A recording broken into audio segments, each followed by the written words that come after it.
street art. Why are you breaking my heart? I mean, what's up with you tag hags? Why are you picking on this little old building here? Take me down to a different part of the city where the street art's clean and it looks real pretty. Oh, please take me to a place where I don't have to moan. Yeah.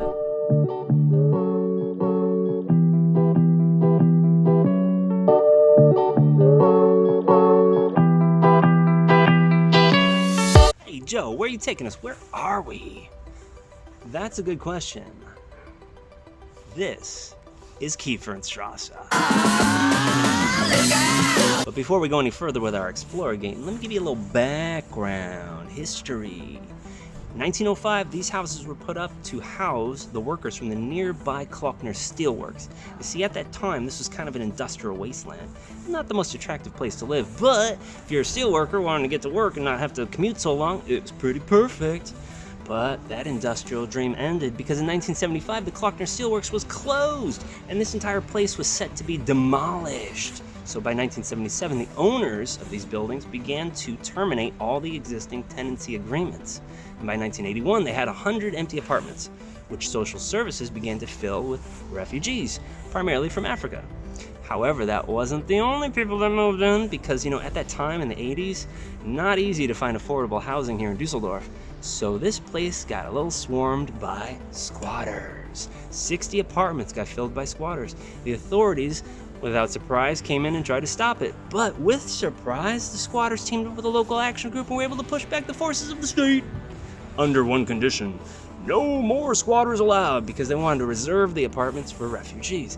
But that didn't stop the squatters none. No, they kept pouring in.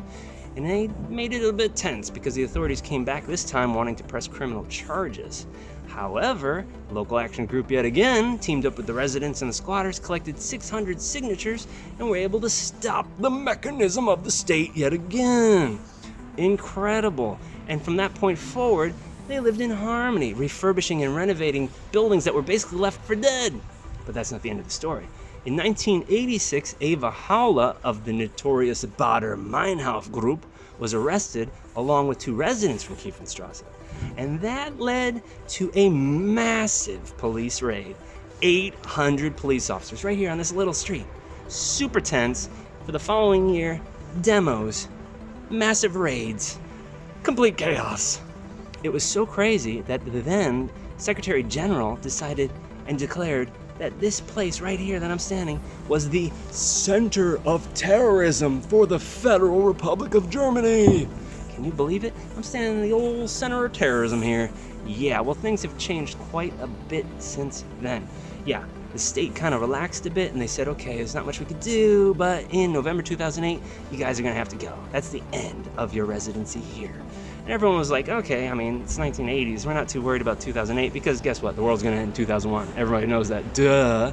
But time kept slipping into the future, and people got a little nervous in the service because as the eviction date approached, they thought they were gonna get kicked to the curb. Well, as luck would have it, Düsseldorf had a change of heart. And 2 months before that eviction date, they decided to let everyone stay here indefinitely. So there you have it, folks. Now, you've got the original squatters, you've got the residents, you got the refugees, you got everyone living here happily, you got punks, doctors, lawyers, all living together right here on Kiefernstraße. It is claimed to be the biggest graffiti wall in the world, and it's home to the last remaining punk rock club in Düsseldorf, called the AK-47. So it's a pretty colorful place. It's a pretty unique history. And I hope you enjoy the rest of the tour.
That's good. Did you like the video?